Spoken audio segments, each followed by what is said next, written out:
जय बालाजी व्यूअर्स और रॉकिंग में आपका स्वागत है। तो आज हम बात करेंगे बहुत इम्पॉर्टेंट ट्रांजिट के बारे में, जो है मंगल देव का ट्रांजिट।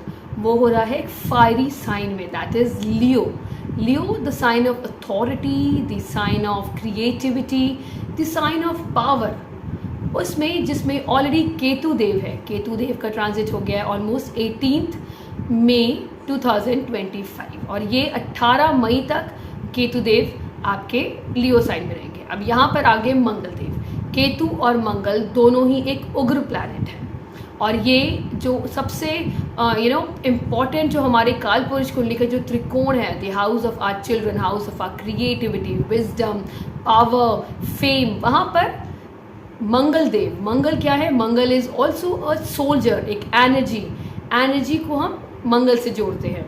और वहाँ पर केतु जो एक हेडलेस प्लैनेट है, जो जहाँ पर भी केतु देव आपकी कुंडली में भी होते हैं वो आपके लाइफ में उन रिश्तों से आप या तो कट ऑफ हो जाते हैं या उन रिश्तों से आपको कहीं ना कहीं प्रॉब्लम्स देखने को मिलती हैं, क्योंकि केतु देव एक डिटैचमेंट के प्लैनेट हैं। और दूसरी बात, केतु देव हेडलेस मीन्स उनके पास जो हमारी जो इंद्रियां हैं, दैट इज़ हमारा ब्रेन, हमारा माउथ, हमारी आईज, ईयर्स, ये जो हमारे सेंस ऑर्गन है वो केतु देव के पास थे। केतु देव के पास धड़ है, तो वो जो भी करते हैं हेडलेस डिसीजन होता है।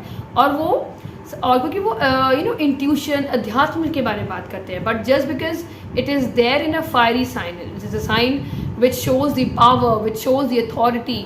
तो कहीं ना कहीं आप ये देखेंगे जब मार्स और केतु जब लियो साइन में होंगे, तो लियो साइन जो अथॉरिटी पावर का है, तो what you will C around जो पावरफुल और जो इन्फ्लुएंशियल पीपल, जो जिनके पास एक लीडर्स, वर्ल्ड लीडर्स है, वहाँ पर ऐसे हेस्ट एंड हेडलेस डिसीजंस की वजह से थ्रू आउट द ग्लोबल और through out lot many countries you see lot many changes, lot many problems आप अपने लीडर्स की वजह से देख सकते हैं।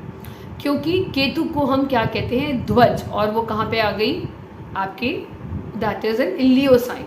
और यहाँ पर मंगल, तो मंगल और केतु मतलब एक ऐसी एनर्जी जो अगर डिसीजन ले ले तो ऑलमोस्ट वो डिसीजन सब पे बहुत ख़राब डिसीजन, नेगेटिव डिसीजन हमारी लाइफ में कहीं ना कहीं उस चीज़ को एक्टिवेट कर सकता है। तो Mars that is Mangal Dev जो सोल्जर हैं, जिसको मतलब king, to give them the power, to give them the authority. और may B you can say कि आप सोल्जर को बताते हो कि यहाँ हमला करना है, बट यहाँ जस्ट बिकॉज केतु है, तो केतु और मार्स की जब भी कॉम्बिनेशन या जब भी ट्रांजिट में एक साथ होते हैं तो कहीं ना कहीं फायर एलिमेंट बढ़ जाता है।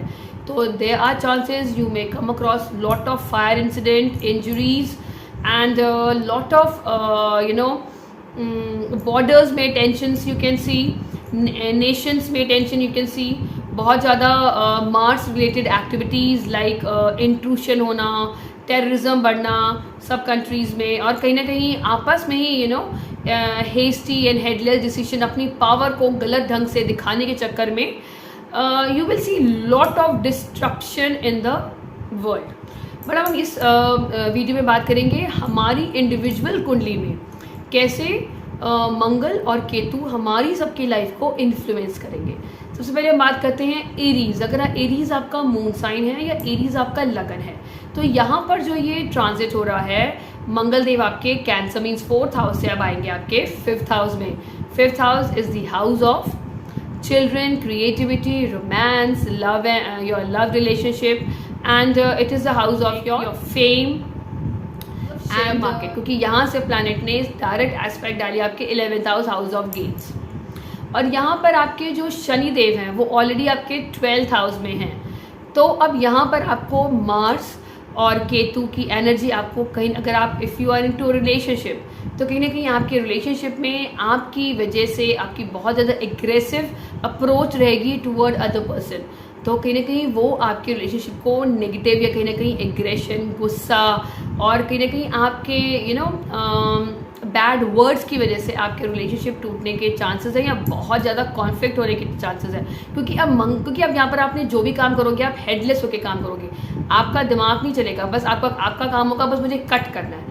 आप उस डिसीजन को लेना ही पसंद नहीं करोगे सोच समझ के। आपको यहाँ पर, क्योंकि जब हम 5th house is all about the creativity, आपको समझ नहीं आएगा, जो समझ आएगा वही आप दूसरों के सामने पेश करोगे विदाउट थिंकिंग कि आपने जो लिखा है या जो आपने प्रेजेंटेशन बनाई है वो सही है या नहीं। तो यहाँ पर 5th house is going to get affected. अगर आप if you are if you are planning a baby also, there are chances miscarriages, abortion होने के चांसेस हैं। तो या तो आप फॉर द रेस्ट 40 डेज़ के अराउंड आप अगर आप रुक सकते हैं, that is a much better period. But नहीं तो अगर आप ऑलरेडी आप उस टाइम पे हैं जब आपके बच्चे की डिलीवरी हो सकती है विद इन जून मंथ, तो आपको ये ध्यान रखना है कि आप अपना रेगुलर चेकअप कराएं और डॉक्टर की जो भी डायरेक्शन है उसे फॉलो करें। और कोई भी कॉम्प्लिकेशन आपको लगती है, जैसे वाटर ब्रेक हो जाए या कोई भी कॉम्प्लिकेशन आपको लगती है, आप इंस्टेंटली आप डॉक्टर की एडवाइस लें। तो SOS नंबर आपने डॉक्टर का सेव कर देना है। अदरवाइज़ यहाँ पर आपको बहुत ज़्यादा कॉन्फ्लिक्ट्स विद योर चिल्ड्रन, अगर आपके बच्चे बड़े हैं और तो वो हो सकता है they wanted to settle abroad, तो वहाँ पर आप चाहोगे कि आपके बच्चे आपके साथ रहें, तो कहीं ना कहीं आपकी एग्रेशन की वजह से आपके बच्चों से भी रिश्ते टूट सकते हैं या कहीं ना कहीं उनके बीच में दरार आ सकती है। तो यहाँ पर सबसे बेस्ट तो यही है कि for next 40 days try to keep your cool, try to keep your calm, try to maintain the water level in your body.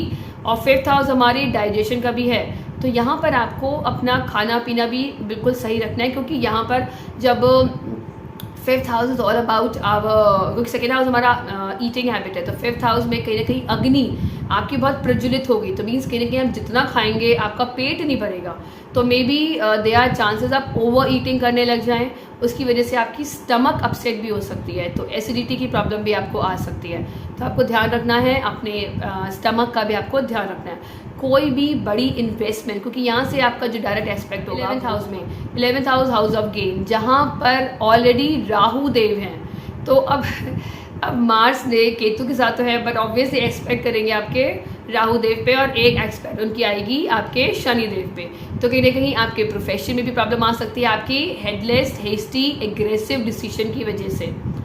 आपने अगर कोई भी इन्वेस्टमेंट के बारे में सोच रहे हैं कि मैं अपना सारा पैसा इस शेयर में, इस म्यूचुअल फंड में लगा दूं, तो that can also lead you into a big problem. तो इस टाइम पे आपने जो इन्वेस्टमेंट कर रखी है उसको बहुत स्क्रूटनी में, बहुत ही मतलब बहुत ही बारीकी से आप उसको स्टडी करके ही आगे स्टेप्स उठाएं, कोशिश करें। अगर आपने ऑलरेडी किसी चीज़ में इन्वेस्ट कर रखा है तो उसको स्टडी करें, और दूसरी इन्वेस्टमेंट करने से पहले आप किसी अच्छे नॉलेजेबल इंसान से सलाह लेने के बाद ही आप करें।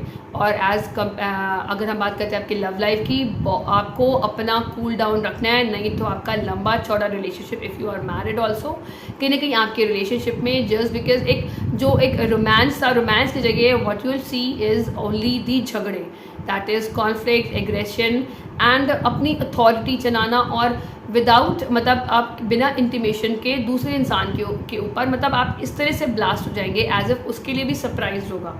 तो आपको अपना रिलेशनशिप का भी ध्यान रखना है, अपने स्टमक का ध्यान रखना है, और कोई हेस्टी हेडलेस डिसीजन नहीं लेना टूवर्ड्स इन्वेस्टमेंट।